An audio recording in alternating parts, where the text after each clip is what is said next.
for your show, or should I send her up or what? No, no, as long as no, just do what you do with her normally. That's okay. Okay. All right, so a couple of things. I don't. They weren't prepared for the live. They thought they'd get a chance to see and edit. But anybody who's uncomfortable with live, speak up now. We're already live, by the way. All right, that said, We're already live. still walk away. You can still walk away. That we also just got an hour. Yeah. Appointment. So let's just. I just want to make sure we got that time slot fit in, just based on how you're going to facilitate. Well, first of all, for those of you guys with Mac and team, if you have to speak, you come a little forward, so your mic can be a little clear. The echo is quite a lot over there. Yeah, it's pretty strong. You guys got an echo. So if you have to talk once we get going, then that's fine. Then as far as it being live, the thing is that it's a safe place.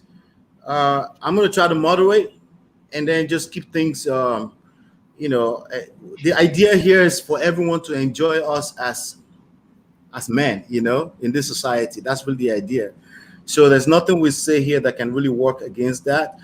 Even if you say we say anything that we disagree with or anything like that, that's what makes us beautiful. So don't worry too much about that. Just relax. It's a safe place. All right.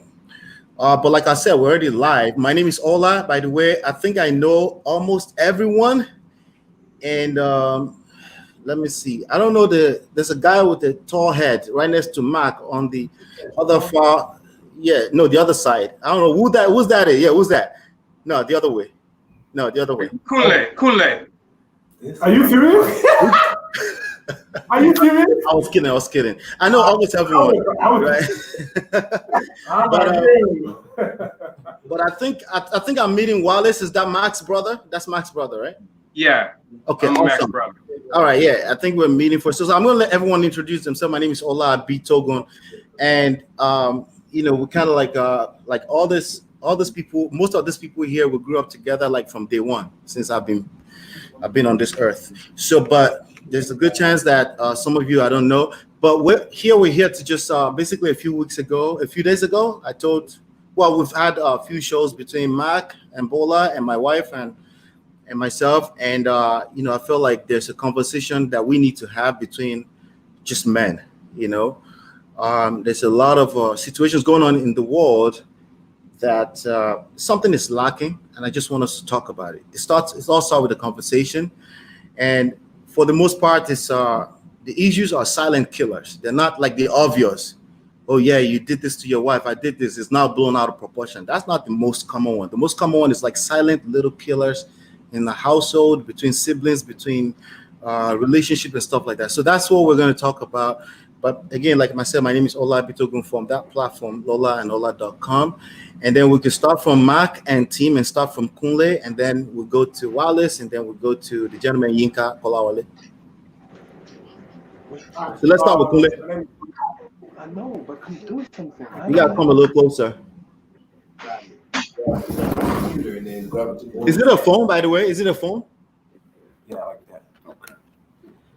So my name is Ola Fakunlede. I've been married for about 12 years. Close, roughly. You're not sure? What else do you want to know? What else do you need to introduce? All right. That's it? That's good, yeah. I don't keep track of the years. You don't have to.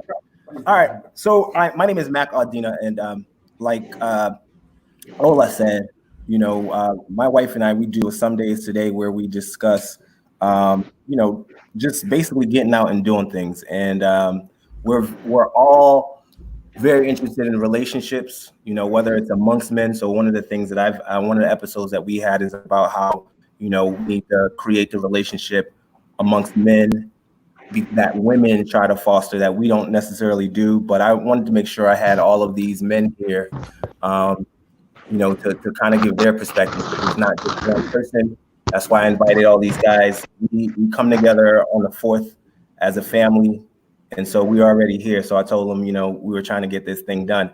And one of the things, I'm sorry, this is a little long-winded, but this is between, since we both set this up and these guys are new to this, I just wanted to mention one of the things that we talked about when we chatted as a family yesterday during the 4th is, some of the things that were omitted from our education. And I think like your relationship with your significant other is a very big piece too, when you're forming and building wealth and raising the next generation and that sort of, and teaching the next generation. So like we definitely need to think about how to get successful relationships as men, who are supposed to be heads of the household. So I just wanted to make sure we got all our men on this conversation as well. Very well said. Well, my name is Bayo Ogunlade, and I am been married for 5 years. Second marriage. I was divorced earlier.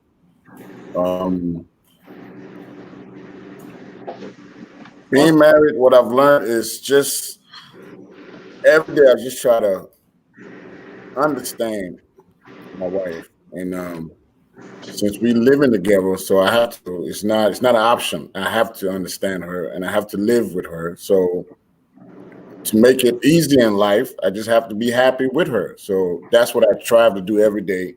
It's challenging, but every day is a work in progress for me. Awesome. Yeah, my name is Dele Faculty. I'm Ola's faculty's brother. My man over there, cousin. Well, everybody's family. Sorry about that. Cancel that. My bad. Yeah, I've been married for 6 years, and basically, marriage is a journey to me. I mean, good lessons that I learned by the mistakes that have been happening in marriage. But I think the whole process is what enables you to become a better husband, hence better provider, better head of the household, and maybe conferences like this kind of you gather, you pick lessons that you could probably take back into using your personal life. So I'm glad to be here. Awesome. My name is Lawrence Aldina. I'm the younger brother of both Mac and Wallace. I've been with my wife now 22 years. Man, how'd you do it? We've been, we've been married for 8, but together for like 20, like almost 22, 23 years. We started out in high school. So we pretty much grew up together. And it's been a journey and experience. So, yeah. Awesome. Good. All right, so we're good in the room over there. So, like I said, I think I knew everybody, but I'm meeting Mac's brothers for the first time officially. But I think we've met in passing at events and stuff. I know Bayo definitely. I think I know everybody else. Maybe not Bayo personally yet, but I know Shayo and the rest of them. But I know everybody. I know Busola. I know Mommy. Right. So nice to meet you. So let's go to Yinka Kolaole. I was like, "What you about to run away?" No, trying to unmute. Good afternoon, everyone. Hello, Allah. Yinka Kolawale. So going on 11 years marriage. I think for my initial thoughts, I would say that marriage is a responsibility. I think men have a responsibility to a wife, to a family, and then women also have a I guess we're talking mostly about heterosexual marriage, but women have a responsibility to the men as well as their family, and we can discuss what that responsibility may be. It may be unique and different in every relationship, but for the most part, there is some measure of responsibility that people have to acknowledge and respect, and in some ways be responsible. So greetings again, Inka Kalawale. Awesome. Welcome, bro. So let's go to Wallace. Hey, everyone. My name is Wallace Odina. I am Mac's brother, Lauren's brother, in that room, in a garage over there. In any case, my daughter's, interestingly enough, my daughter's sitting right there. Yeah. So hold on a minute. Okay.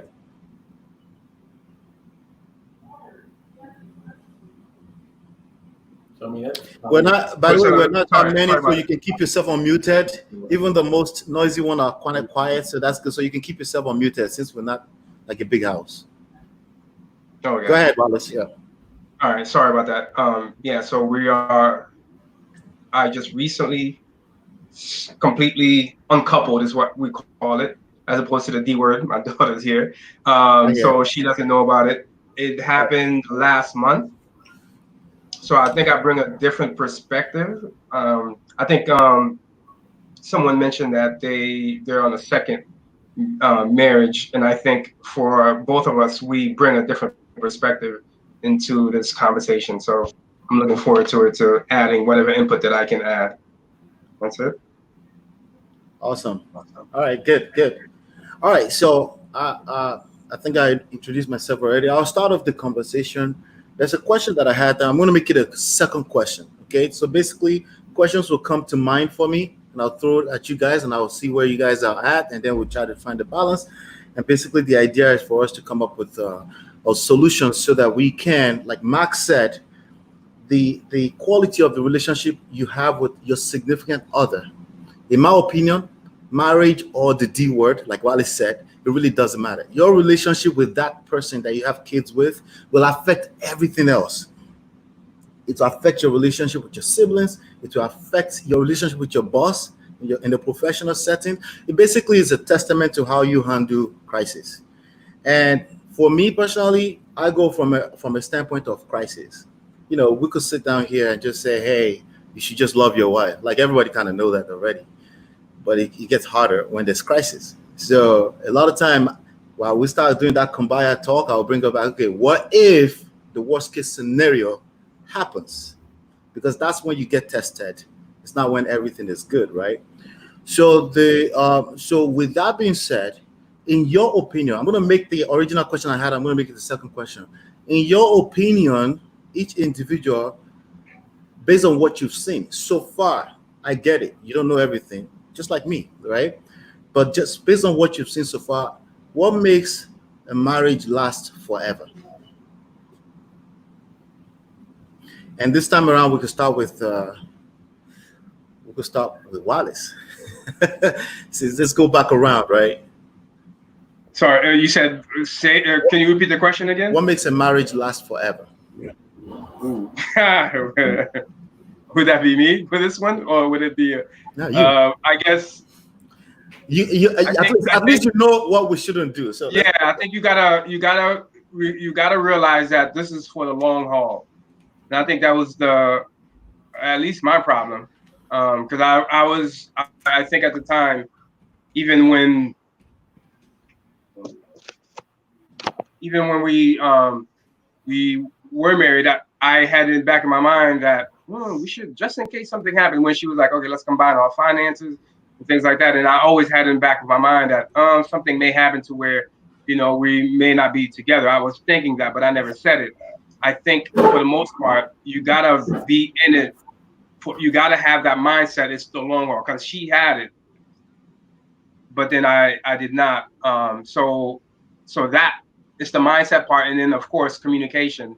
Being able to communicate with the other person, having an open communication is what I would say. Okay. Let's go to Kola. Oh, sorry, Yinka. Yeah, so I'm actually going to disagree with Wallace. Does it matter? Does anybody? Well, I mean it in a friendly way. I don't mean it to say you're wrong. I'm simply saying it maybe to be controversial.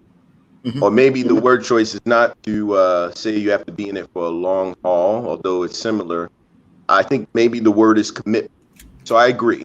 If you're going to be in a relationship, whether it's a marriage or something that may be leading to marriage, I think there has to be an interest in saying I'm committed to being here. And what that means for me in some respects means, at least if I'm with a woman, saying, you know, we may have our issues, we may go back and forth, but I'm committed to being here, which means I'm not going to introduce another person into this relationship, because that says to me, you are no longer committed. So for example, my wife, if we're having issues and all of a sudden, you know, there's another person, then now we have gone somewhere that says you are no longer in commitment. There's another part of that, communication. I agree, Wallace, but for me, it is a foundation of marriage, which is based on trust. If you cannot trust a person, a spouse, a friend, then I'm not sure what you have. It is hard to have a commitment and to be vulnerable and to let yourself go if there's just not some foundation of trust with that person. And that's a big word.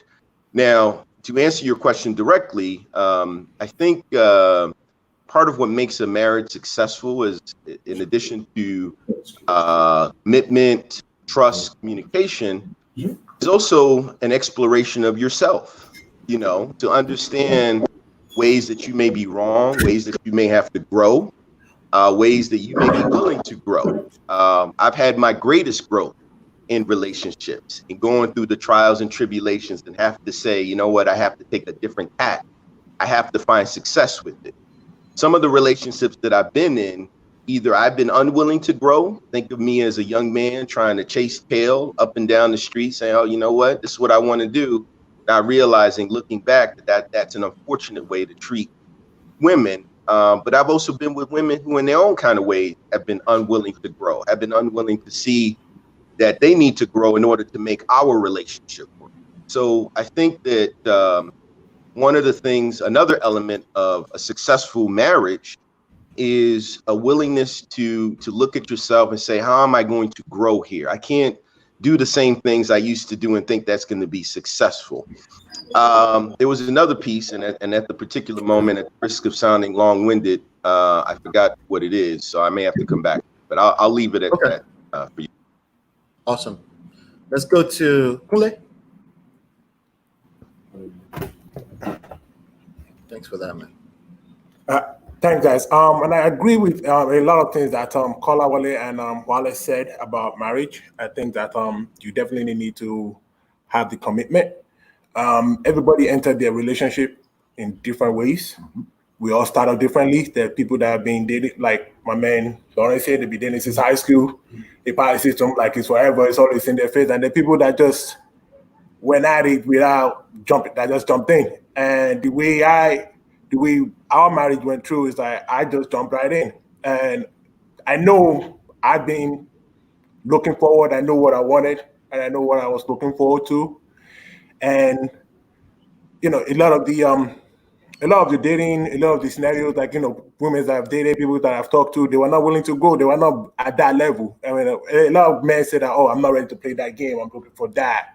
And, you know, when you take to that lady and then the lady is like, well, yeah, I'm in that situation. And then when you start going at it, I start dating them and they was like, okay, they're still playing games. They're still trying to figure out what you're trying to do.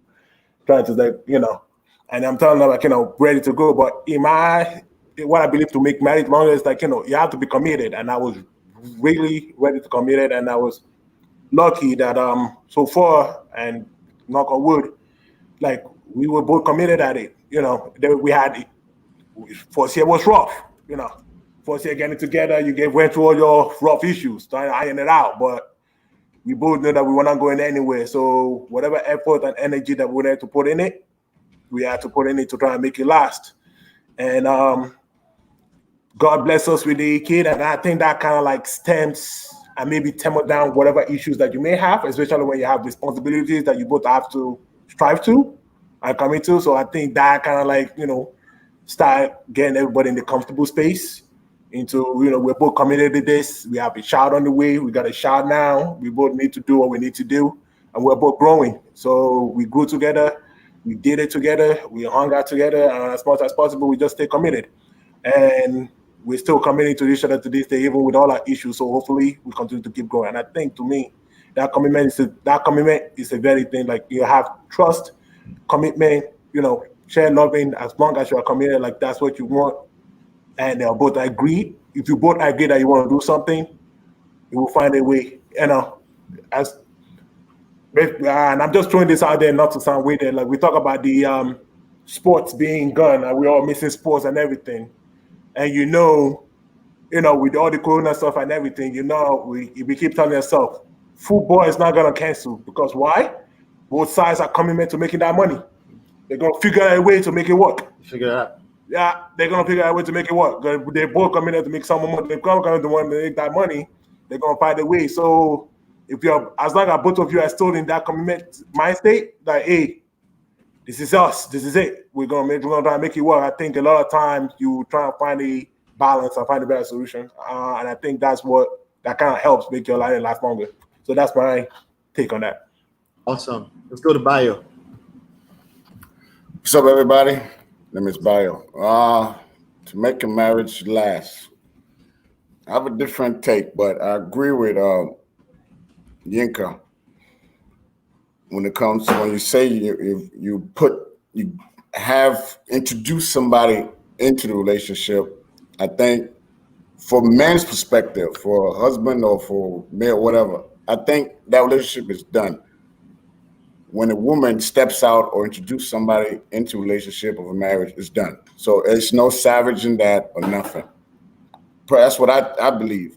But, this is life. So we can go both. It's a double standard now. Don't get me wrong now. Every man, most men, I won't say all men, most men, we have stepped aside and did whatever. Nobody here, but people do that. So it's a double standard. But once a woman does that, it's I think, like Wallace said, it's a done deal. There's no coming back from that. Or Yinka, somebody said that. But to me, is to make a marriage last, you cannot, and I repeat, you cannot go in with the mindset of saying, okay, I want this to last forever. Because if you keep reminding yourself, oh, this is a 40-year, 50-year marriage forever, you're going to start having doubts. Damn, I'm going to be with this girl. Look at how she waking up in the morning or this and that, or she can't even dress right like I want it. So a word of advice, every day, just take it as it is. Do not get your hopes high. Just take it as it is. And 20 years later, you're going to be like, whoa, 20 years has passed? Wow, look, we're still together. But if you go in the mindset of saying, okay, it gotta be this, it gotta be that, you're gonna end up falling flat on your face, So I'm gonna pass it over. Before I go though, yes, Lawrence said he's been married 20 something. No, we've been together. 20. Married about 11. About 11. So 8. So when he was in high school, he realized he wanted to be married but wasn't ready yet. So word of advice: the older we are, I think that's when we need to get married. We should not be trying to get married at a young age because men, we're not ready for that commitment. For a woman, they are. Men are not ready at the young age to be committed. Marriage is a different level because now it's a woman's ball game after that. Once you get married, it's a woman's ball game. No man says, I want to be married for 80 years. We don't think like that. So when we're ready to commit, that's when you have to give your total trust and understanding to your woman and to your wife. Okay, cool. Okay, all right. So first and foremost, and everybody has their own opinion. I just want to say, for all of those who are potentially listening, we have a new age where people will jump on your throat for having your own opinion, and I think as much as people talk about being intolerant, they are also the most intolerant people of other people's opinions. And so my thing is, whatever works in your relationship works in your relationship. All right. And so from my perspective, I'm going to answer the question and then I'm going to introduce a level of provocation here. So I'm going to say that for me, it is commitment to one another. You can't have it be one way around. And that's why I didn't just say commitment to the marriage, but to one another, because that encompasses a lot of the things that both Wallace and Yinka were talking about, which is a willingness to grow, a willingness to see how to make sure the other person is happy.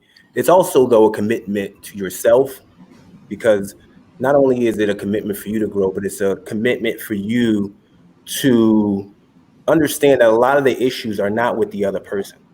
You know, like most of there isn't really, from my perspective, there aren't too many things that we don't make up in our own minds. Like there are a few things that are objective, factual, and they're not stories that we're telling our own minds. Nobody can make you upset. Nobody can do any other of these other things. So a lot of times, if you come from it from, I'm 100% responsible, and that's what Yinka was talking about, responsibility. If both sides come from it from 100% responsible, both sides come from it from a position of, I'm not trying to win. There must be some kind of thing that I don't understand as of yet. So let me validate whatever you're feeling at the moment. And let me not just try to win at this moment. I mean, we talk about this. There's a whole history of things that I can go into, but I think the bottom line is a commitment to one another, to yourself and to your partner, and making sure you're doing whatever it takes to be there in the long run. I mean, we're really, like, to be honest, you have a relationship with your own self that's difficult.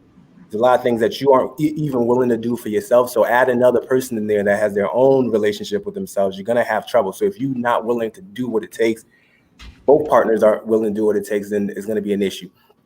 That said, I'm going to differ somewhat with the understanding of trust.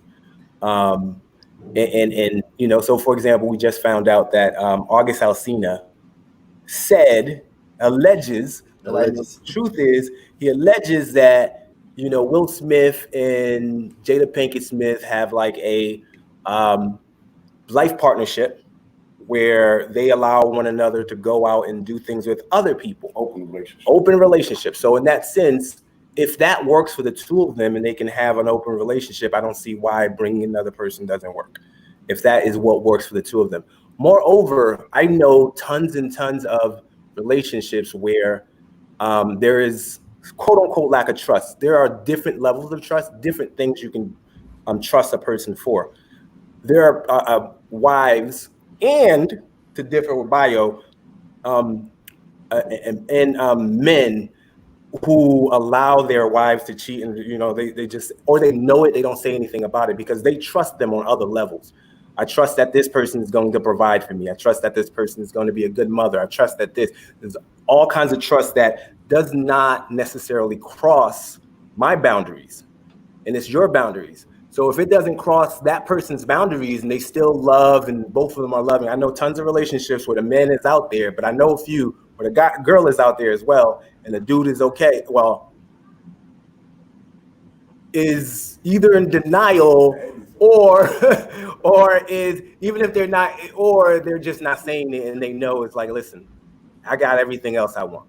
So, so I just want to throw that out there. I don't have an answer for it other than, if it works for you, it works for you. So that's my All right. Let's start things up a little bit. So you still pass it on, but I have a different question. Okay. So here's the question for you, Dilly. Okay. So we're still going to pass it on, but I asked a different question, but I'm digging a little deeper into what I noticed, and that is a theme, right? What if you end up with the person that is not as committed to you as you are to them? Well, thank you for just basically hanging me on the ledge real quick without giving me time to, because I was in the same brainwave as the rest of them. But I appreciate your question. You can still, if you have something you wanted to add on based on what somebody else said before, you can. But this is the question for you now. No, I appreciate it. No, it's okay. They've basically covered it. I think commitment and just it's a decision you made, and hopefully you chose the right one from the get-go. The right person, and because there's some things in life where you just definitely have to make a choice, and once you do, you have to not live with the choice like you're being forced to live with it, but you yourself have to be held accountable for that choice. And once you do, when you realize that, you have to put in the work to make sure that everything works out. That being said, to answer your question, I'm sorry, what's your question again in regards to what The if question, I don't know if you can see the screen. What if you end up with a person that is not as committed as you are to them?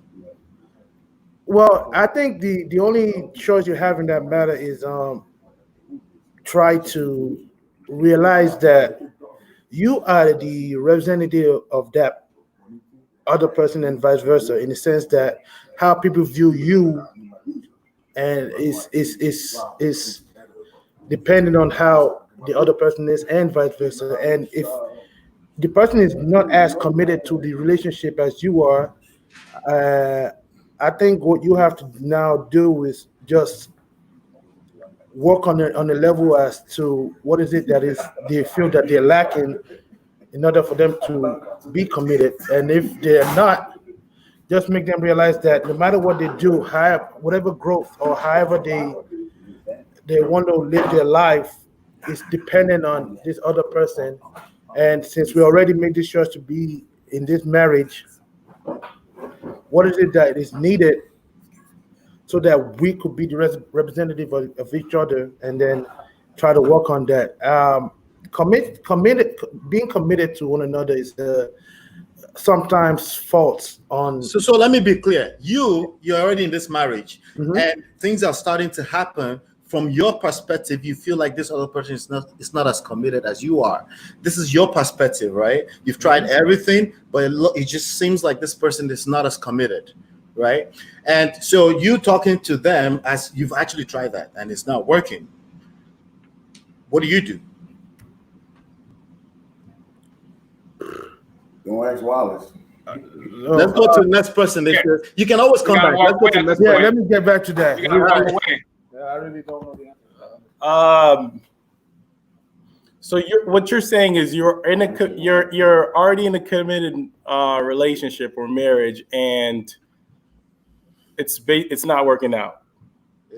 That you feel they're not. That in fact, they will swear up and down they're just as committed, but you feel they're not as committed. That's just how you feel as a man.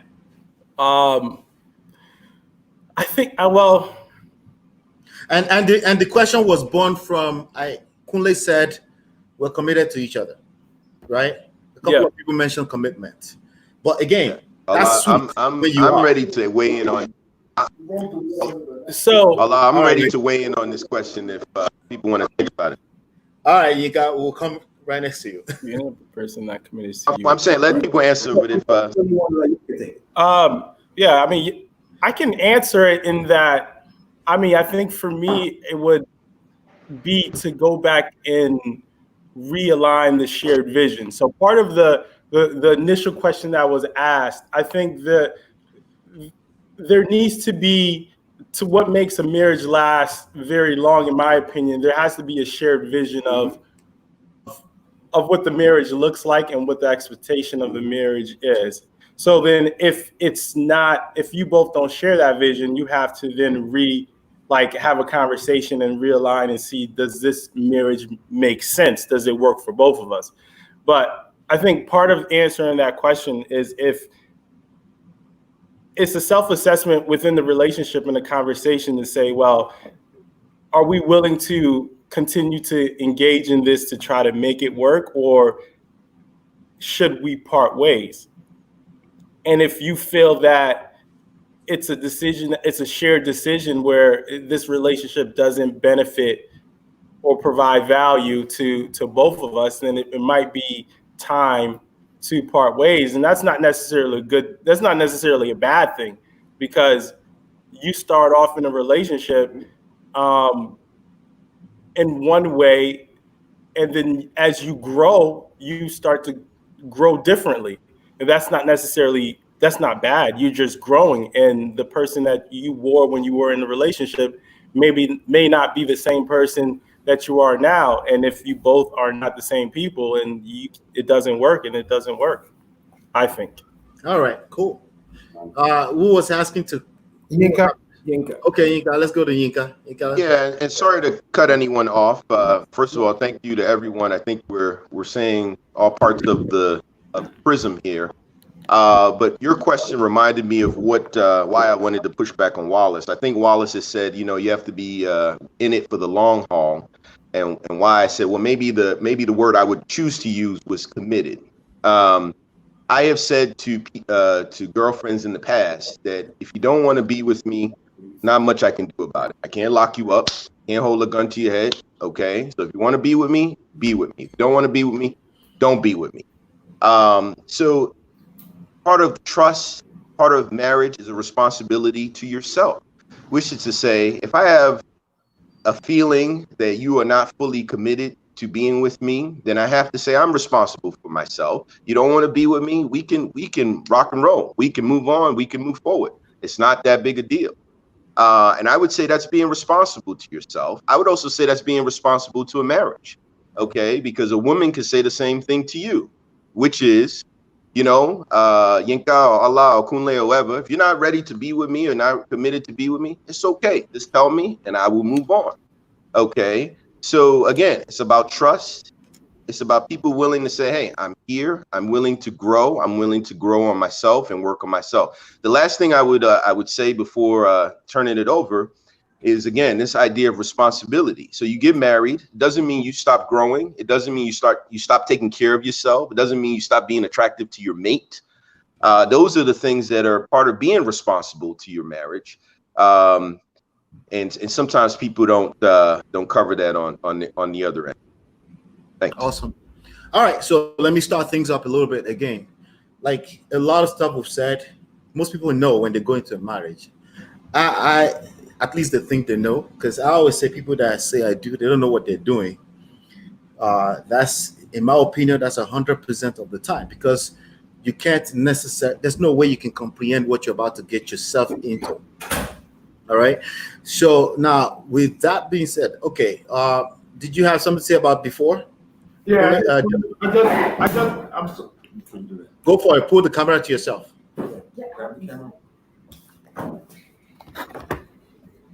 Yeah, I'm sorry, I didn't mean to interrupt. I apologize. That's all right. Anytime. I wanted to get my answer for that question. I think everybody's responsible for themselves in their marriage, really, and you have to really grow yourself and work on yourself thoroughly. And if the other person is not as committed into growing the marriage, I think you're just gonna have to continue to grow yourself. And if it ends up being not working out because of the level of commitment not being the same, at least you've grown yourself and you know exactly what it is that you need in the marriage. Then if the next one deems you worthy, this is who you are. And then hopefully the next one or even the same person comes back and realize that you've grown, and maybe that will raise their level of commitment to you. So I think you have to personal growth is needed in such a situation, in my opinion. So real quickly, I know you got a direction. I just wanted to make this this clear. So what we're talking about with commitment is, a lot of times what may appear to be a lack of commitment may be that you're struggling, like because you're about to go into, we don't know what to do. It may be that they're struggling as to what to do. So I think it needs to be clear that the person does not want to be there, and that may be a conversation, because sometimes, like I know for a fact that we went through our own rough patch. Myself, my wife. I've been with my wife about 21 years as well. Not married, but together with her. So,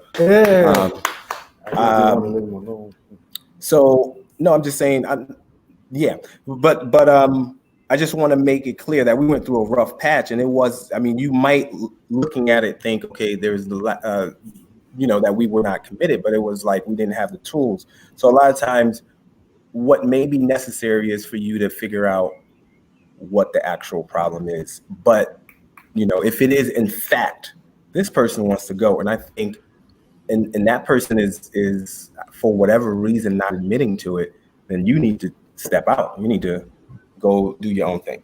Mm-hmm. Awesome. So let me throw a little something. So another way that I would ask that question is this question right here. Also from what Kole said earlier, what if you feel like you're the only one trying to figure out how to make it work?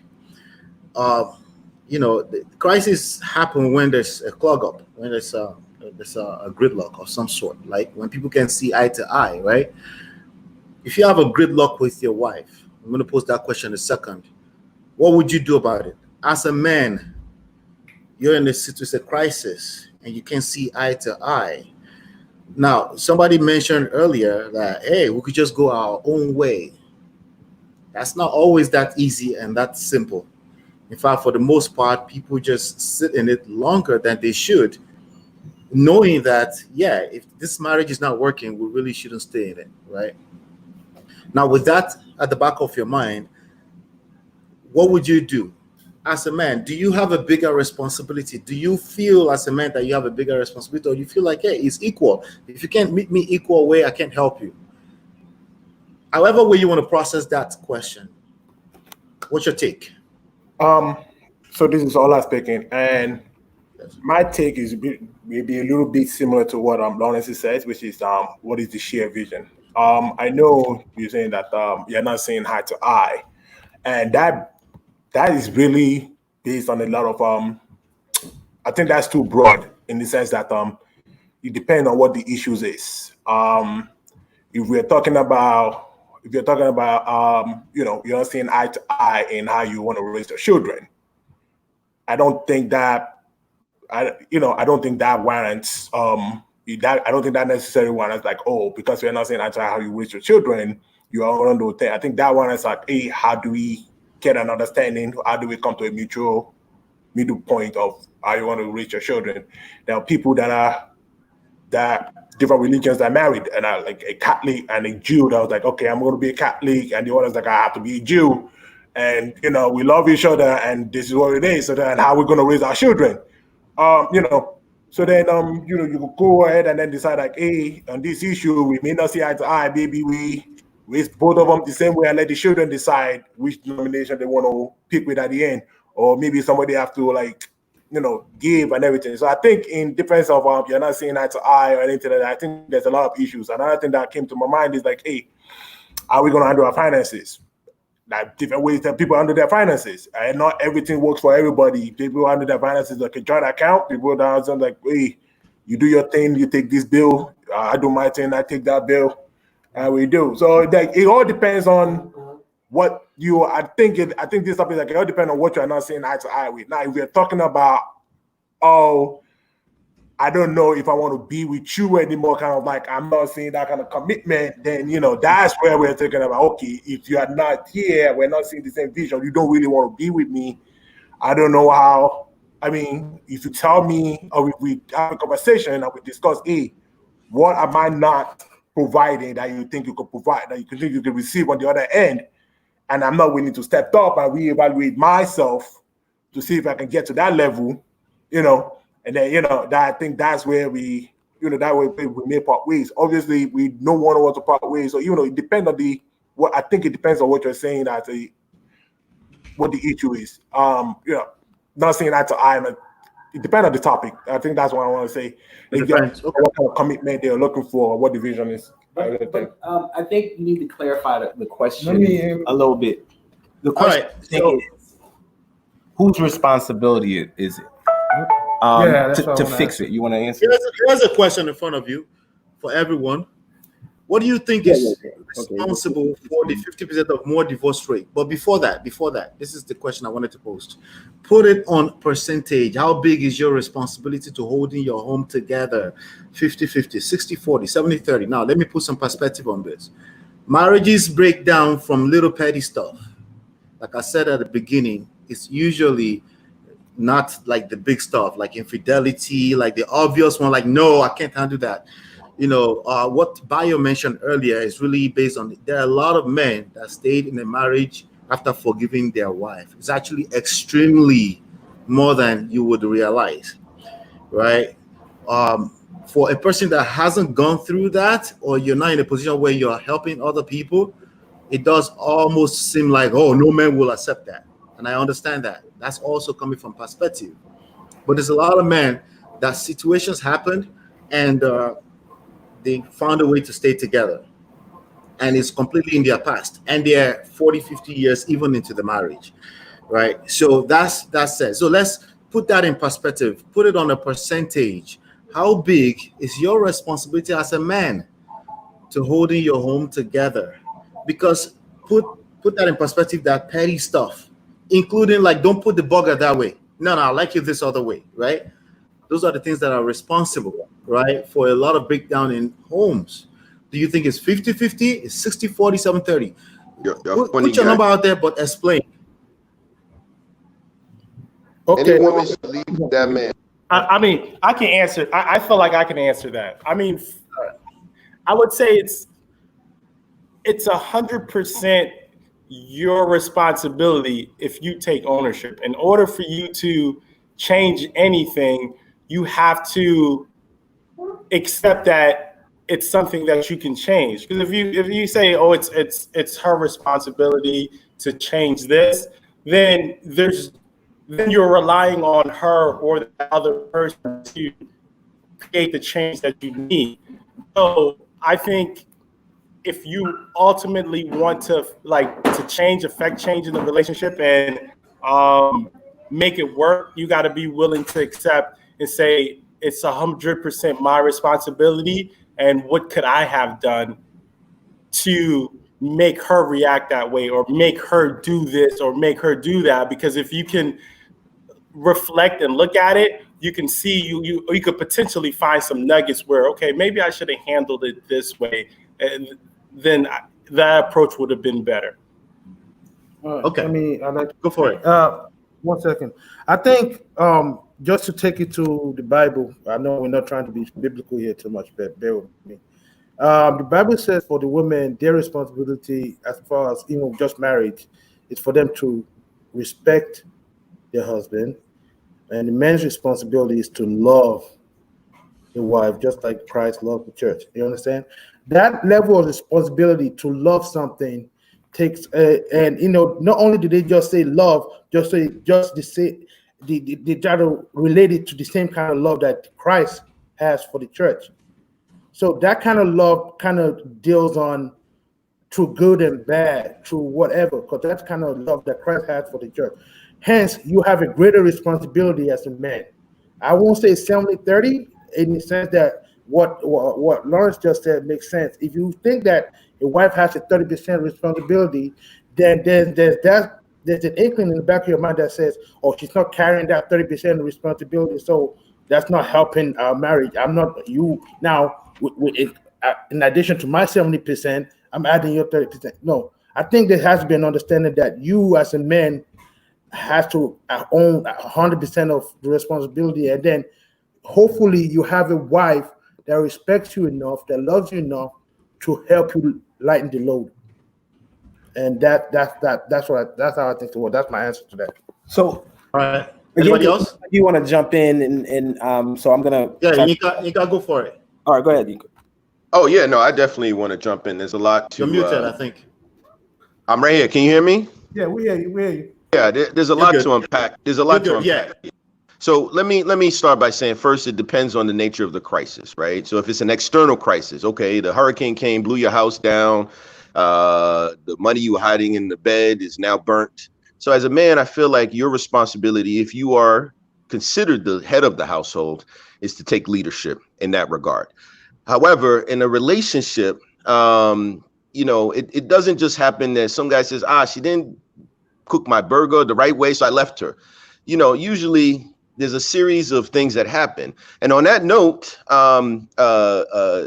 problems in a relationship sometimes are a good thing, because in some ways it forces people to grow. It forces people to reevaluate their commitment to a relationship. And it actually ends up in some ways improving a relationship, because it helps to illuminate the kinds of issues that you may have.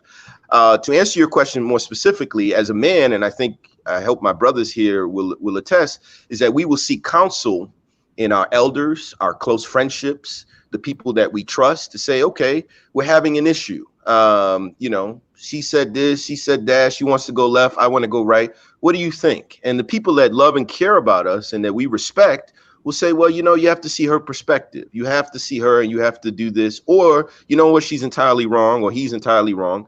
So I think as a man, you would consult with your peers and people you trust to say, what can I do better here? And give me some insight that I may be lacking. Thanks. Okay. So, Right, Ola, a couple of things. You have to add on to that? So I do. But first, a couple of things. So the gentlemen that are with me, they have another engagement that they have to attend. So I could stay here, and I don't know if Wallace and Yinka have anywhere to go, but it could be us three. But two things I wanted to see if they had anything to add since they got to go, and then if you have a last question that you want to make sure everybody that you currently have answers, and let's do that as well. You guys have. All right, let's do two more questions really quickly. All right. Okay. This one here. What if you end up with a wife who doesn't respect you? This is the responsibility for your wife to respect you.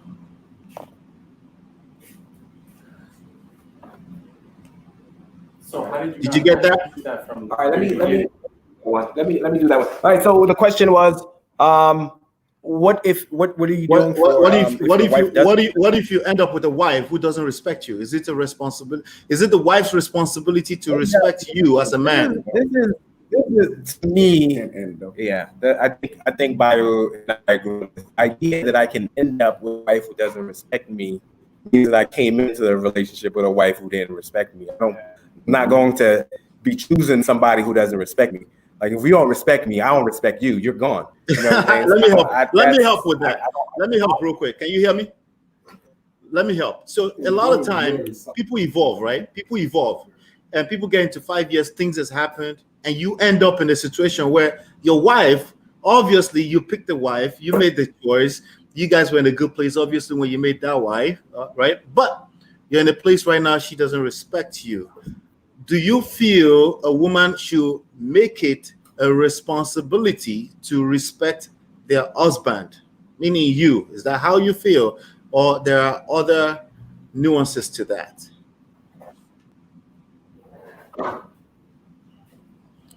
You want to answer that? Worthy of respect. Yeah. Let me answer that. Yes, a woman is responsible to correct that if you don't feel respected in the relationship. She's supposed to, but we all know life is not a fairy tale. It doesn't work that way. So you as a man, we have to realize, okay, what can I do to change this? And if I can't change this, I need to cut my losses and we need to go separate ways, because life is not easy living. So stress in a relationship and you taking all that burden of stress is gonna affect you mentally and physically. So do you want to be 6 feet under the ground, or do you want to be above ground happy? So we just got to pick one thing. Okay, I want to be happy, and I want to pick a wife that's happy and makes me happy. So if she's going the wrong way, or you feel like she's not respecting you, that's a serious conversation that needs to be addressed. But I agree with you, Ola. Yes, it's her responsibility to do that. But you also got to have your responsibility now. She didn't just wake up in 5 years and say, okay, you change. Like, you did something for her to say that. So you're gonna, we got to accept that, and we got to reconcile, and we got to move on. But being in a relationship, we're not happy, that's not going to work. Awesome. All right, good. Anybody have a take on this one? I just want to add a little bit, right? Like, when it gets to the point that she doesn't respect you, that means that she is already out. That's my thinking. That she's already on her way out. I don't know if there's somebody chopping in her ear. I don't know if she's seeing somebody else. I don't know if to the point when she's like, what the point where we're going to come? Because if she doesn't respect you, like my mind said, it's going to affect you physically, it's going to affect you emotionally, and then the worst thing is like your reaction to it is not going to be good, and it's going to affect that relationship and everybody that's in that relationship. Anybody that's in that relationship. So if he's already in that ear, like, I don't respect, I can't. If it's something that I can't respect my man anymore, most likely she is done. I may not be like she's seeing somebody else, but she's like done. And I don't know if there's it could be back. You could work it back out depending if you all talked about it and say, okay, this is what is happening. This is why I do respect that. This is why I'm feeling this way. And this is what is happening. But if she's on the like, I can't get over it anymore and all this stuff, and she already made up her mind, she may later on come back to regret it. And eventually, if it depends on what the situation is that led to her not respecting you. But just be like Kobe and buy her a $20 million ring. That always don't always work, man. No, that don't always work. That's bribing for sex.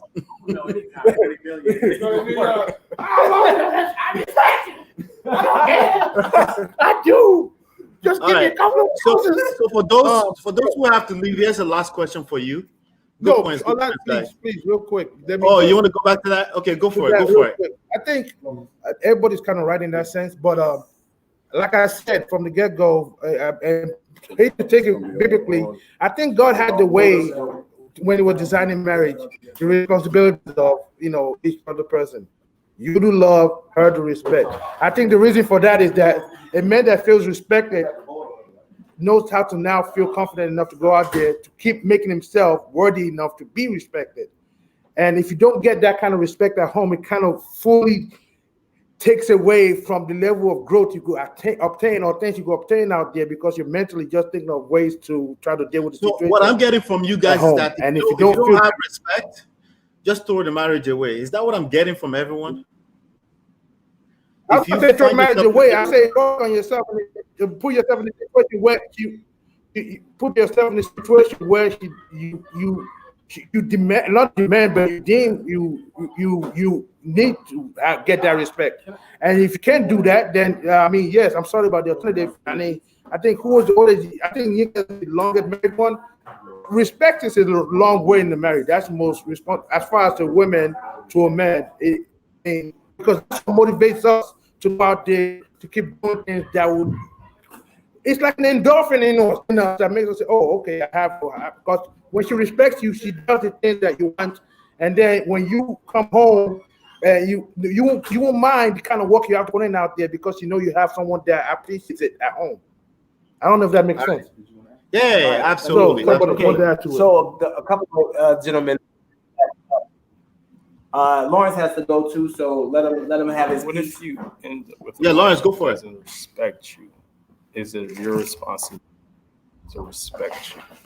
Is it your responsibility? Is it your wife's responsibility? Kind of responsibility for the wife to respect you.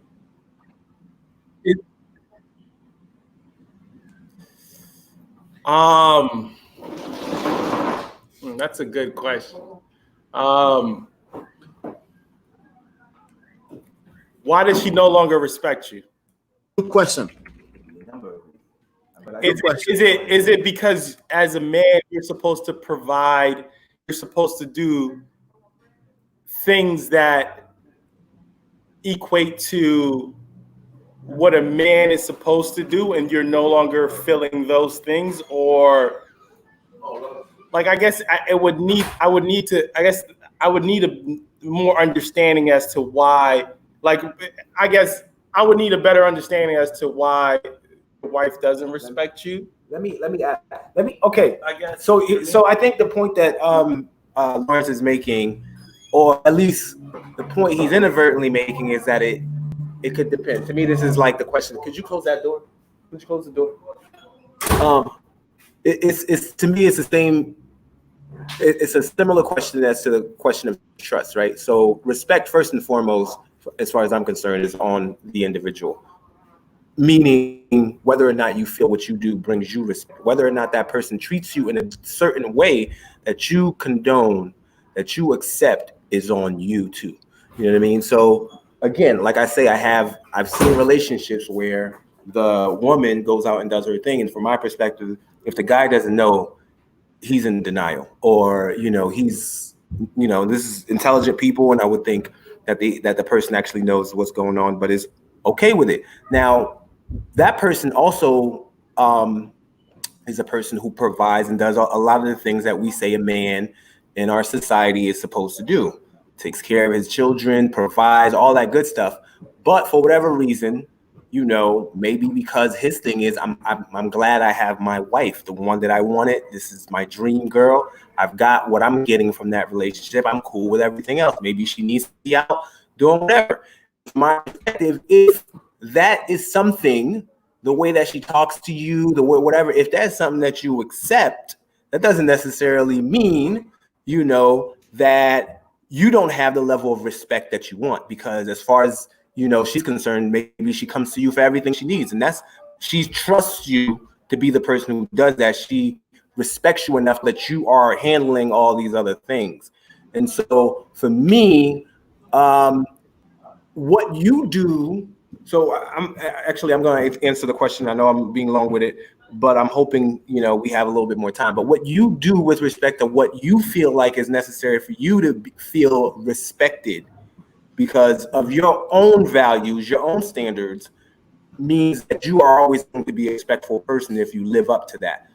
That said, if you are also interested in your wife treating you in a way that you would prefer her to treat you, maybe not stepping out, maybe talking to you in a certain way, you need to understand that if it did not start that way, you need to understand exactly what it is that contributed to it going in that direction. And for me, that's where the issue is whether or not she's committed as well. And so is it my responsibility? Is it her responsibility? It's ours unless I realize she's not really committed. If she's not really committed, then it's your responsibility again to be like, all right, well, if I don't condone this, I have to leave. So that's my answer to that question. Yeah. No matter how we shape it. Are you frozen? I'm frozen. Can you hear me now? Everyone has been kind of frozen. I think I can hear you. Yeah, but you're frozen to me. You can hear me now? Yeah, I can hear you. All right, good. You know, I think no matter how we shape it, it really comes down to... I can hear you. Yeah, good. It really all comes down to trust, respect, and submission is earned. And even if that comes down to it's because you don't respect yourself, because a person that respects themselves does not necessarily tolerate a sustained disrespect, right? But you can't start from there. You got to start from what's my responsibility in terms of how did I get into this place? How did we get into a place where my wife, who used to respect me, doesn't respect me?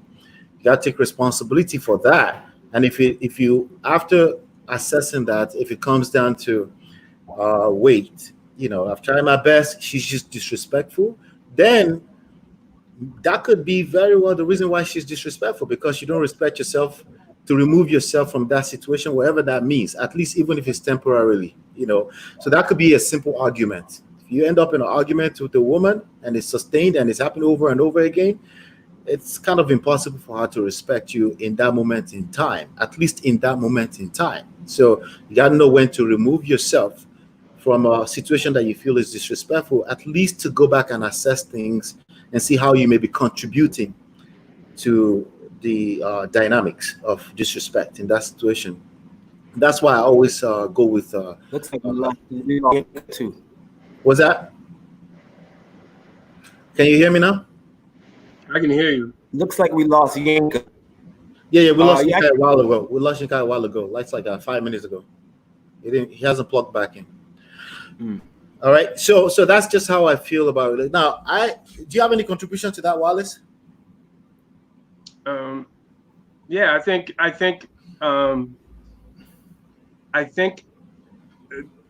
first boundaries need to be set as far as like the respect. I don't know if anyone mentioned that, because that, I think relationships evolve over time. So essentially what I mean is that if you have a person, man or woman, they're into a marriage and then they grow in different ways, and then the respect thing can get out of hand, right? Now it's up to that person to address it to the other, and then let them see, okay, this is not the way that I want to be treated. You have to set the boundaries early on in a relationship when you see it happens.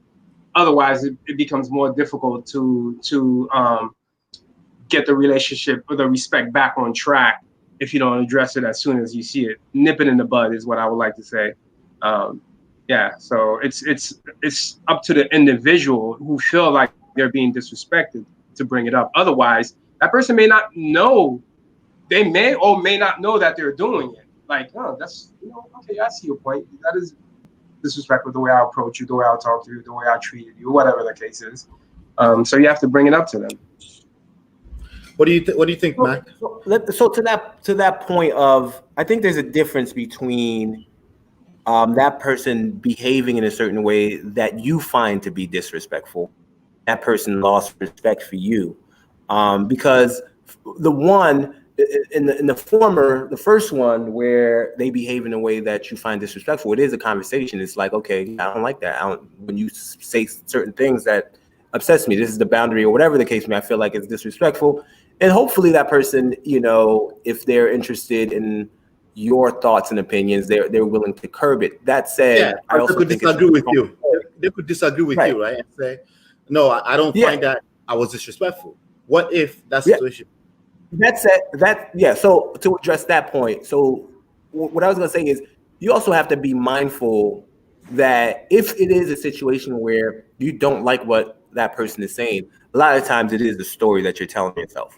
It's kind of like, okay, here's how I'm looking when she does this, and therefore I must not be, whatever it is that I'm appearing not to be. So sometimes it's on you to be like, yo, it's not that big of a deal. It is sort of like a thing where you have to balance the two. If that person is insistent on being able to speak freely or whatever it is that they decided they didn't do anything that's disrespectful. The question is, if it is very nuanced, whether or not you need to continue to hold those stories that you tell yourself in your head, is it that important to you? And then that's when the commitment level comes in. But I think there is a difference between that and that person has, like, there's going to be no question in their mind. Like, maybe, they feel like you're lazy, you're not providing for your household. There could be a number of things, but these are the ones that, tend to come up in our society and what men are expected to do. So if you can tell that person has lost respect for you, not they behave in a disrespectful manner, whether or not they still have respect for you, but they have lost respect for you. Then at that, because sometimes, they may not necessarily even speak in a way that's disrespectful. They may be, quiet. They may not say anything, but you can tell that person looks at you and it's like, really, this person? And sometimes it's because they've decided, I can't rely on you anymore. I'm going to go and do my own thing because I can't rely on you to do anything. And so they haven't even really said anything, but you can see that they've taken their own measures, and the things that they wanted from you, they don't want anymore. And so that, to me, is where the problem may be, that you need to consider whether or not you have done something to lead her to think in that direction. If you are providing and you are also living up to your own standards, and you are also committed to saying, okay, I know that you need these sorts of things, I'm willing to provide it. Then, from my perspective, then it's a situation where you got to respect yourself and be like, I can't, like, I got to help because you have no respect for me. But that's if you have assessed honestly that you are living up to your end. You know what I mean? Like, if you are seriously, like, not, you're not interested in her happiness at any point, you're not interested in doing anything that would help her out, then that's probably an indication that you don't want to be in the relationship yourself, and she should have a lack of respect for you, and maybe that is a choice to leave, not because she's being disrespectful, but because you don't want to be part of that relationship. Right. So, Toby, can you hear me? Yeah. All right. So it's usually a situation where the wife has lost respect. It's not usually a situation where I married a disrespectful person. Because if you're 100% person, there's a very good chance you will not marry a person who did not have respect for you. So, but if that case exists, we're not talking about that case. We're talking about a case where things have happened during the course of your relationship and they've lost respect, right? In that case, sometimes taking responsibility for what has happened or where we are right now can be misconstrued or confused with, why should I blame myself? You know, a lot of time people say, I'm not going to blame myself for her behaviors, right? And a lot of time, some people will say, no, I actually like that she lost respect. That's a chase. Now I got to make her respect me. You know, when you're in a space where you want to make a woman respect you, when you're that confident that I can make her respect me, right? So let's go back to like even before you decide to marry this person, you were trying to talk to this person, right? You're trying to woo this person, and they're not giving you that. They're not giving you that. They're not giving you that attention, right? And you told yourself, I'm going to make her respect me. I'm going to make her love me, right? Which can be equivalent. That could actually be. That can be like the same thing. Depends on how you look at it, right? I'm going to make her respect me. It's harder when you already had a relationship with that person and she just lost respect. It's hard for you to go into that space in your mindset where I'm going to say, I'm going to make her respect. What happens is that people catch feelings, like we're all human beings. We catch feelings. I feel like she's disrespectful. I don't want to do this anymore, right?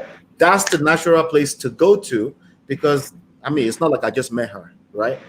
Some people will love that person enough or to still be attracted to that person enough to say, you know what? She doesn't respect me right now, but I'm going to make her love me. You see the differences? So there's no right and wrong. It just depends on what space you are in, right? That's why some people, even their wives stepped out on them. They realize that, well, some events has happened over the years. I don't care if she stepped out or she found herself in that situation, that particular type of scenario, right? I'm going to make her love me again, right? Some people will say like there's no coming back from that, like Bayo said earlier, right? That means you also don't have that desire, and that's okay, right? But if you have that desire and you say, oh, she's with that guy, yeah, I know what you talk about.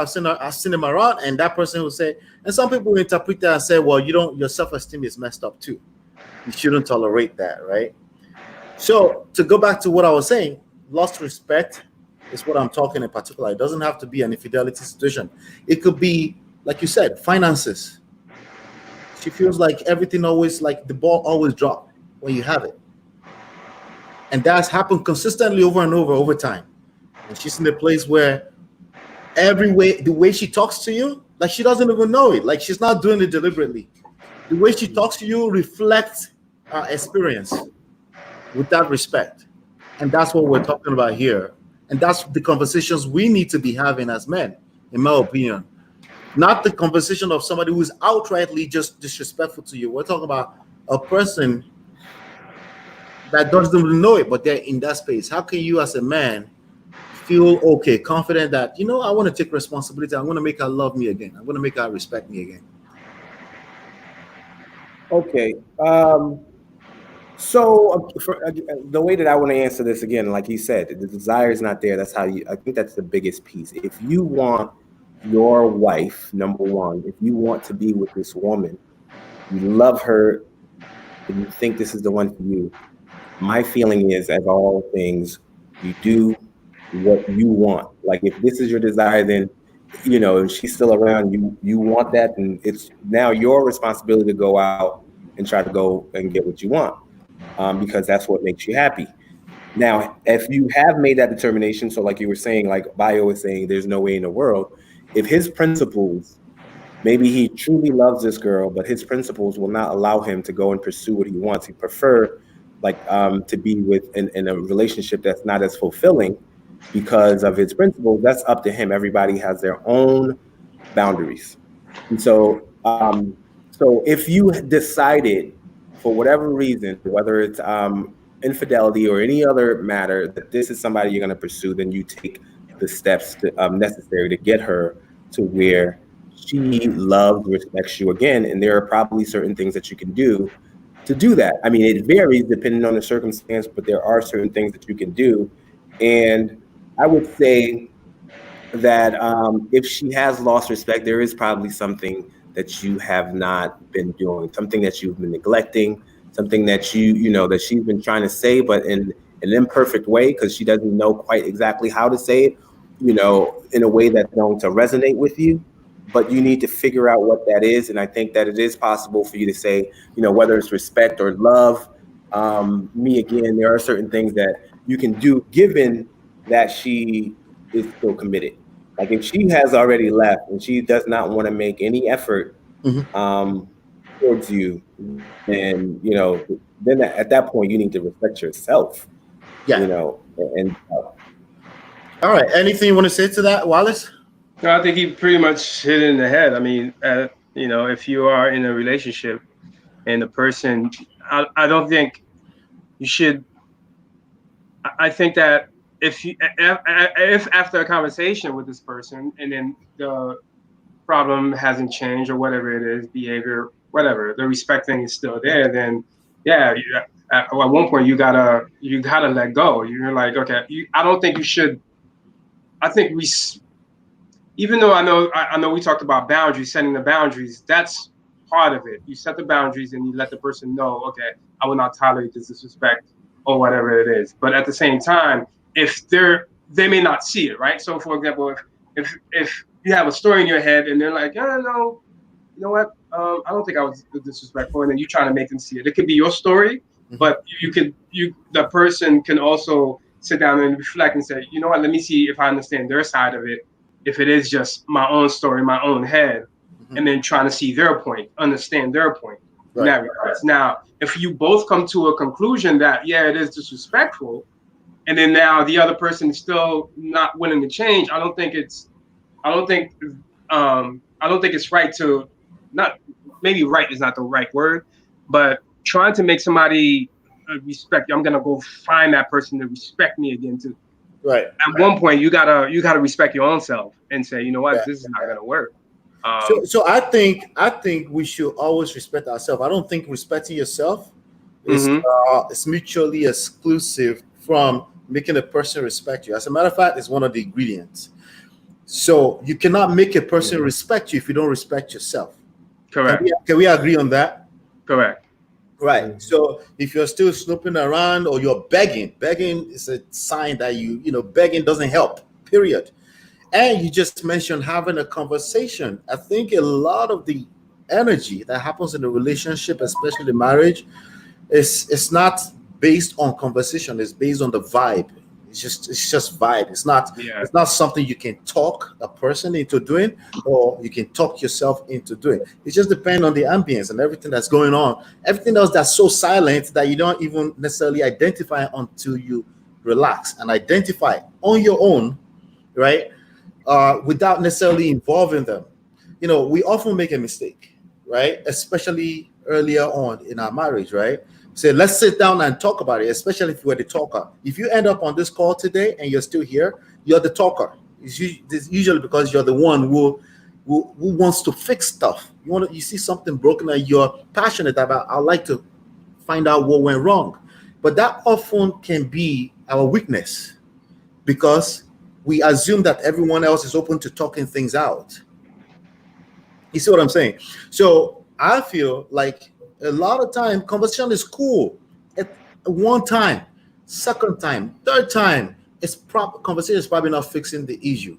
It's probably how we're showing up in the relationship, starting with number one, respecting yourself. So as a king, I always like to reference the old king thing, right? I don't engage in arguments. Why? The reason why I don't do that is because I know I will. So I use I don't to control myself to at least keep it in a place where it's not, because in my head as a talker, I talk myself to thinking that argument was me telling her what is right and what is wrong and setting boundaries. I told myself that. But in fact, what's been happening is that I'm pushing her away more and more. I'm frustrating her. She doesn't necessarily want to have the conversation. And when she act like she does, she's just doing it so she can satisfy me and get out of her face. But if we catch that, right? I'm going to stop in a second. If we catch that and say, okay, that conversation or the idea of having conversation, at least on this series of same topics, right? That's not what the problem is. The problem is that something else going on, and having conversation or family meetings, it's not going to help. Yeah. So, just real quickly, I have about 10 more minutes. Sure. So I wanted to make sure we got that. So, we can structure things in a good way. I don't know if you will allow me to, but Wallace, I wanted him to join because, he's gone through, uncoupling, as he said earlier. And so, there are some lessons that he learned. In particular, I think is important on intimacy. And I think you describe it as desire or something else that you describe it as, but basically it's kind of like that Attraction? that person still I feel attraction maybe. So I just wanted to see if Wallace could if you don't mind having that I would love topic, if he's willing, I would love to hear him. Having the Yeah. attraction, is that what you were saying, Mac? Yeah, attraction. I think you were talking about intimacy, but I think it's the same sort of concept. So Yeah, explain it how you say it. it's along the same veins. Attraction can be there, but intimacy not. Attraction will make you want to have sex with that person, right? But the intimacy is it's what's needed for it to be more enjoyable, emotionally enjoyable, not just physically enjoyable. You follow me? Right. Yeah. So I think for us, well, in my situation, I think what had happened is, there are multiple things, but one of the things as it was happening, I didn't really realize it, that I didn't think it was a big deal. I realized it. I'm like, for example, as I was telling Mac and Bola the other day, like we stopped. I used to give her a kiss before I leave the house, and upon coming in, in the beginning of the relationship, I was doing that. But for some reason, as kid life happens, then I'm like, you know what? Our relationship is going fine. It doesn't seem like we were missing it. It's needed. And she had mentioned, oh, how come we don't cuddle anymore? I'm like, oh, I don't know. Just that's what I mean by the intimacy part. The little things, the small things, which basically, if a relationship doesn't have it, when the hard time comes, I call it emotional bank account, right? So if the emotional bank account is at a surplus. Okay. It looks like Go back. You're back on. You're back on. That was my mistake. Okay. Yeah. So when the hard time comes, then you'll be able to withstand it because the emotional connection is there.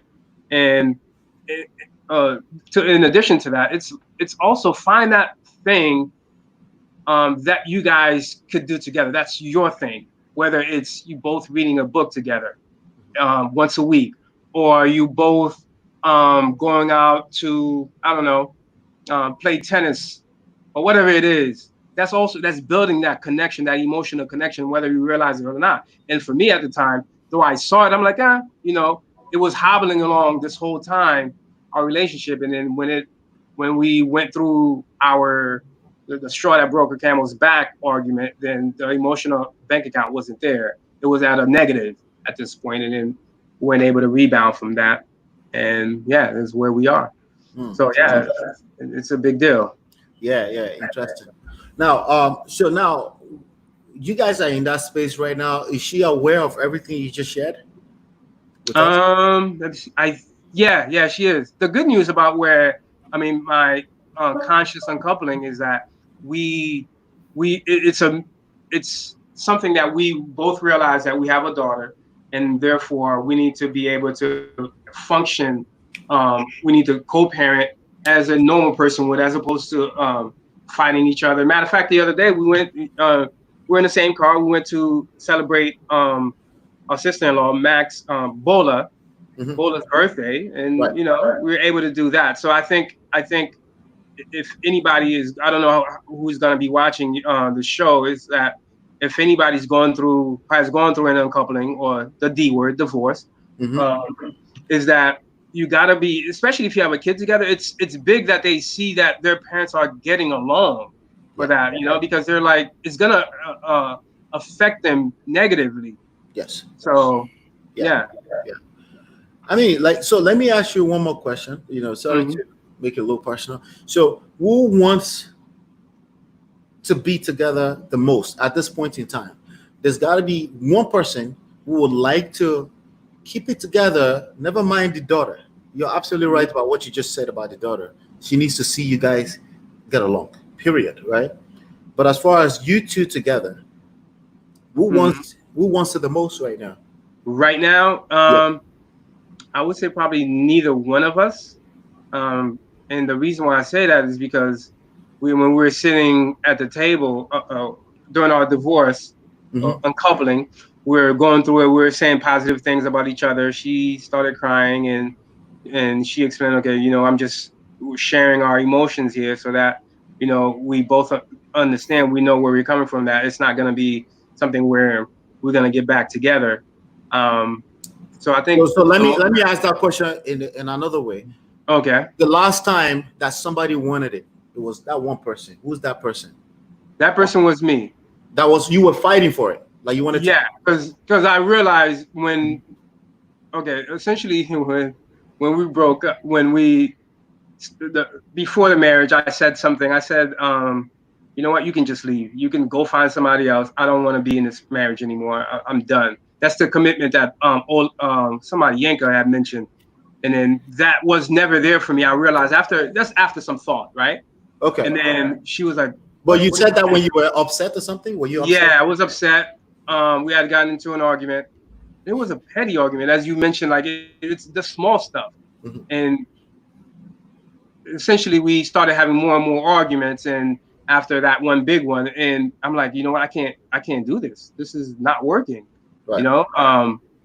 And going back even way before that is that she had mentioned, let's go get counseling. And I'm like, yeah, well, we don't need counseling.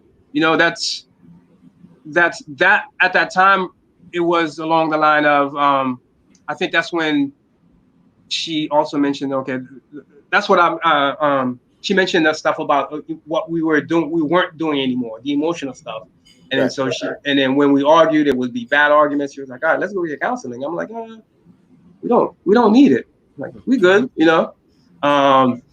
So I guess what I'm getting at is the signs were on the wall. It was kind of late by the time you woke up to it and you said, you know what?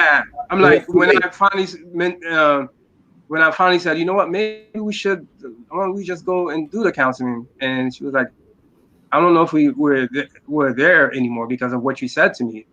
And essentially, it's what I realized happened is neglect.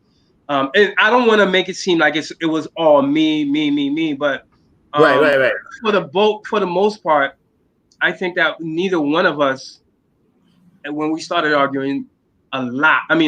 She was like, yeah, I noticed that you were seeing that I'm approaching you. We're arguing a lot because I'm just tired. She was like, I'm looking for something, but I don't know what it is. I think we were both like in a lost space, but neither one of us wanted to go get counseling at that point. And so right now, I'm like, you know what?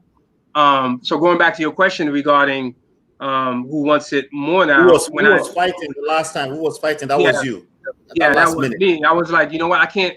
Why am I? Because she's a good person, right? I'm like, well, of course, all relationships have some issues. So I'm like, I can't not let this go and not fight. And then, but by that time, it was already too late. She was already seeing other people and stuff, and then I'm seeing other people, and we're trying to make things work. It's like, it wasn't working. Yeah. Can I? So I have 2 minutes, and Wallace, I don't know if you want to say afterwards, but I just want to say on the issue of attraction, intimacy, and that sort of, and also responsibility. A lot of things that we touched upon. When I was going through my issues with my wife, I remember one of the books that I read is by this guy named Stephen Stosny. Sorry to be plugging; it's not my book, so I don't stand to benefit in any way. That's okay. We all benefit. So, it's a book called How to Fix Your Marriage Without Talking About It. And I remember I could not get Bola to read it at all. I was trying to be like, look, this is so good. She wouldn't read it because she felt like one of her issues was being heard. And so there's a boot camp that we were able to go to that, fortunately it was close to where we lived, that he put on, the author, that we were able to go to, and he was able to explain the concept a little bit better. But you know, I mention this because the book talks about how when a woman has basically made their decision, it's pretty much over. You know, like I'm gone. Like they've. I mean, there are ways to pull it back, but once that happens, it's pretty much over. It takes them a long time before they get there, but it's almost very final. And I want to say that piece, and I want to say that a lot of times when there is growth, separate growth, meaning you're going in different directions, and or Wallace, you talked about how it seemed like she was saying to herself, like there's something missing, and I'm not quite sure what it is. I think if you truly want to be in that relationship, when you get that message, is an important message that says that she is shifting, that you know, she's starting to question things. And I think, you know, I felt like one of the things that I did very well is not only going to that class, but also like trying to be like, all right, I feel like there's some sort of void here that you need me to assist in providing. Everybody has certain things that they need. And, you know, a lot of times the wife will support, especially in the beginning. They have a lot of faith in you and they see your potential, and your wives are definitely like your main support. And they're like, okay, go. I'm going to be there so you can become the king that you are, that sort of thing. And sometimes, you know, they are looking for something too, the security, the whatever it was that was in their mind that they were looking for, that perhaps, you know, they thought that they were going to get, that now they have to go and pursue it on their own, or whatever the case may be. You have to be willing to be as supportive in whatever way that you can too. And a lot of times that's just, it's not even necessarily doing something. A lot of times that's just like, you know, sometimes it's just saying moral. the right words, saying the right words. You said approach. Sometimes it's just moral. It's just how you show up. It's just the vibe, the How you energy show you up. bring, you know. Exactly. Let me interrupt you since Thank you you. have to go. Let me interrupt you and help you with that point. What you're saying is seduction, basically. Seduction.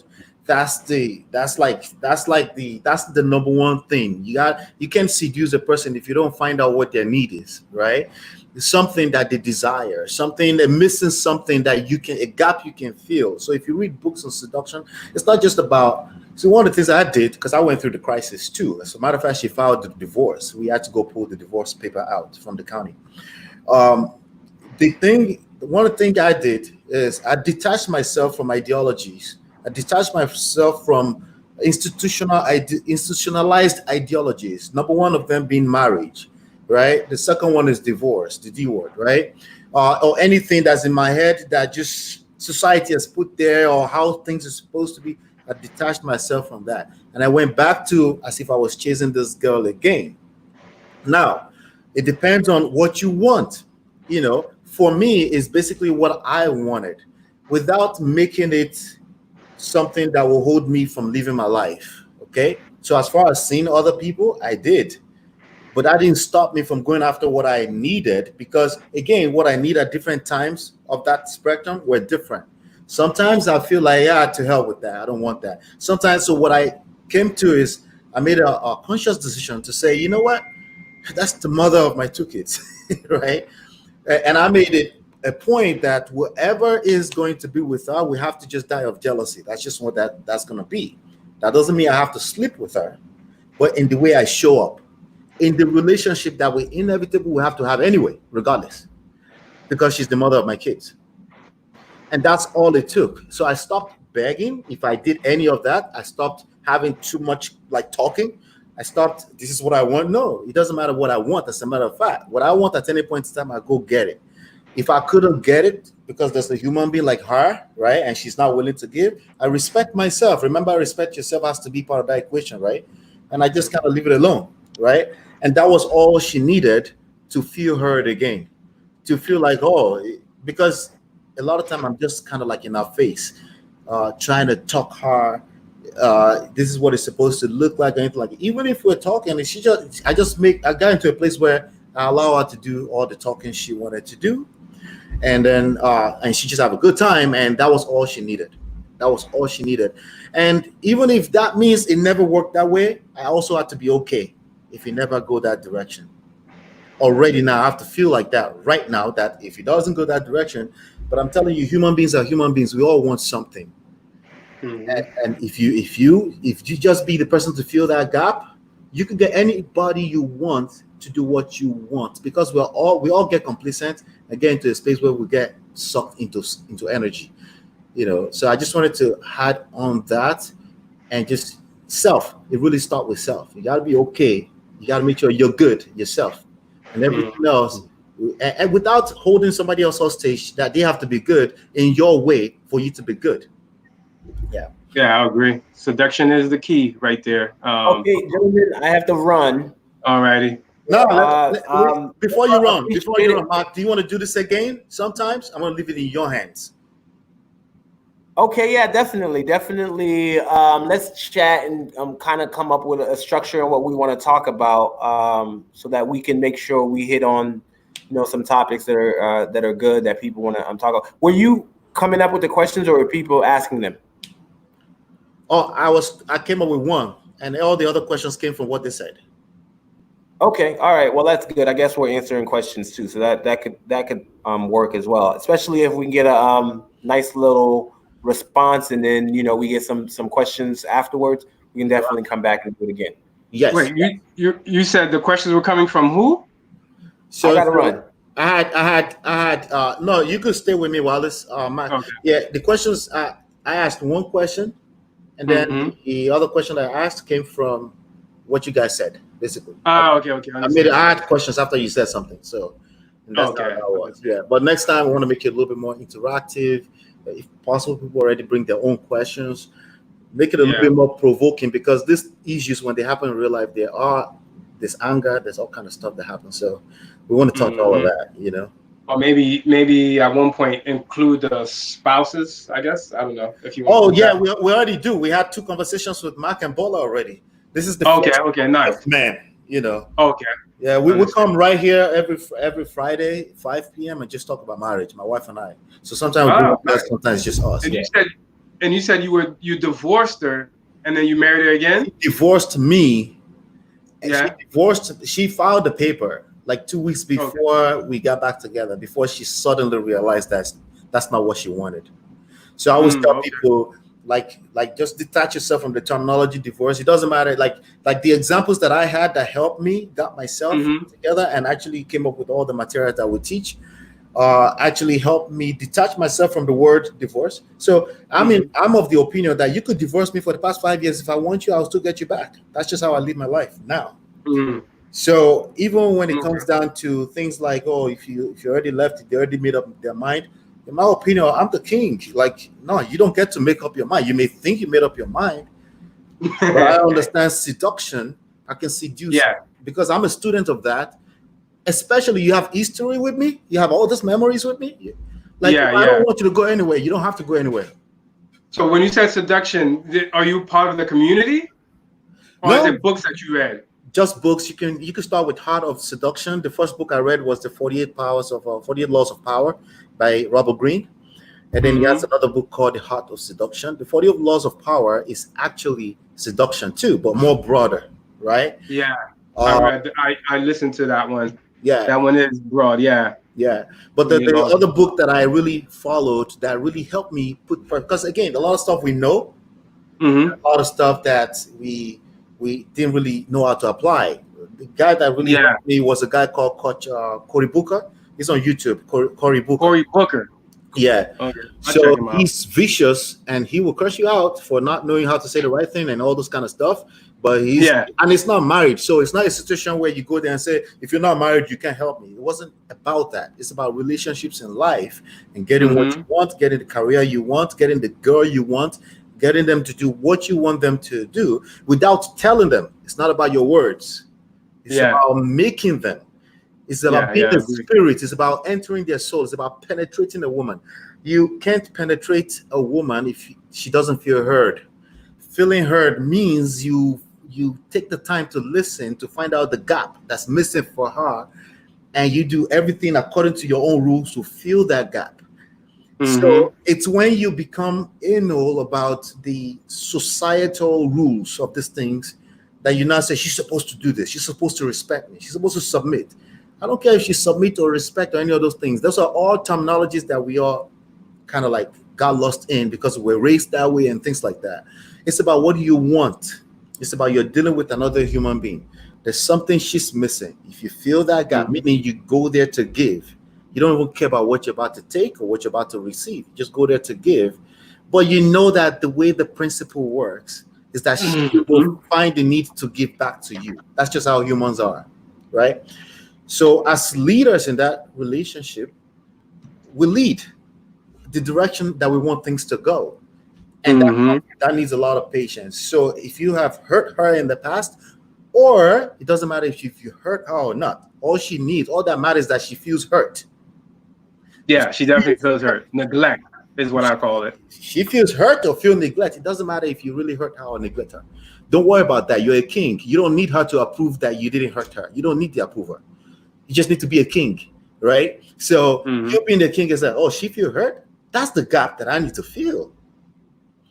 And if she needs patience, so a lot of time we'll run there and just maybe apologize, or we try something that doesn't work quick enough, and we say and then we give up, and then we call it she's given up, right?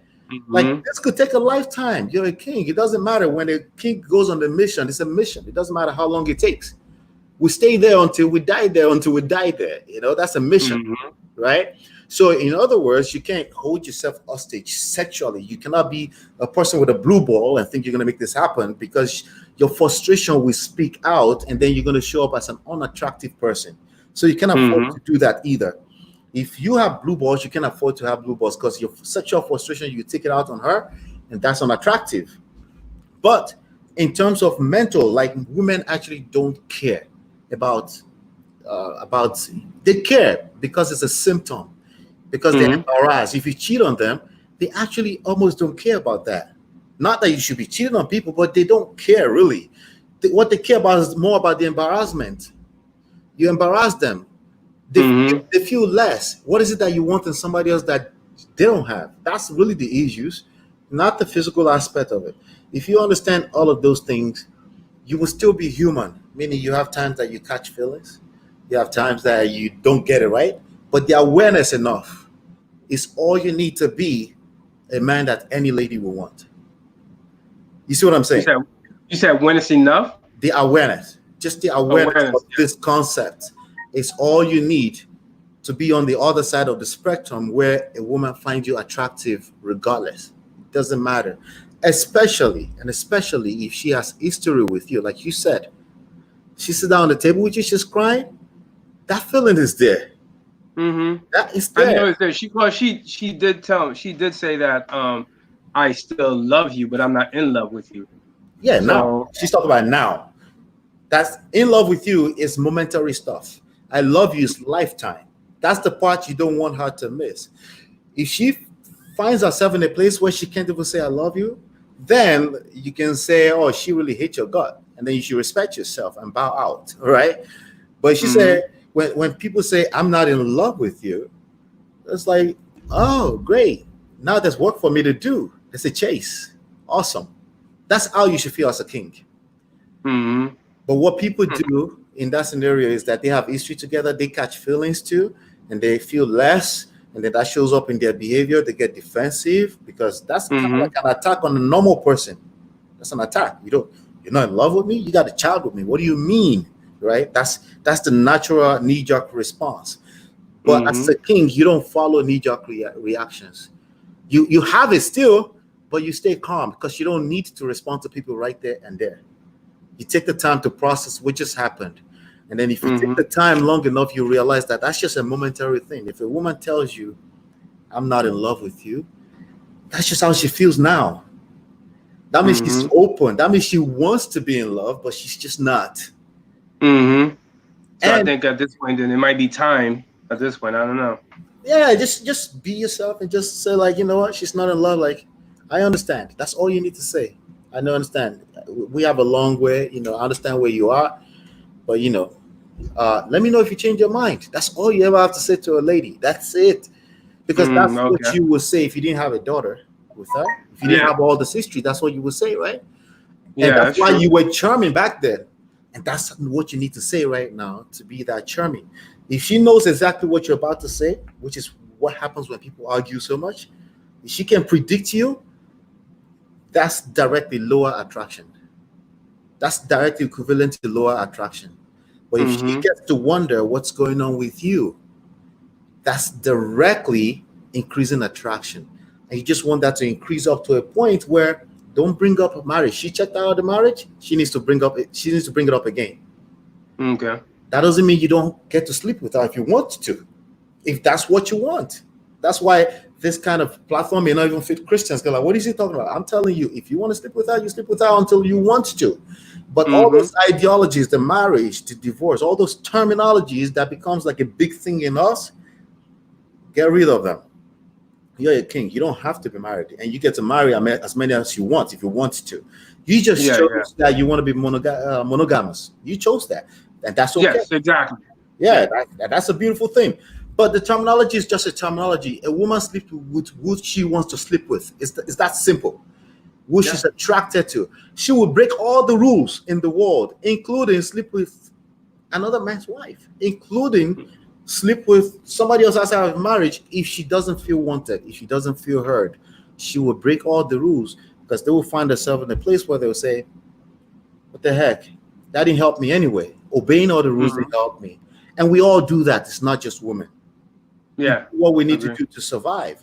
So if you become the survivor for her mentally, emotionally, then she'll give you everything you want. And if then she's going to fall in love so much, she's going to want to be married again. And you say, that's what you want? Let me think about it.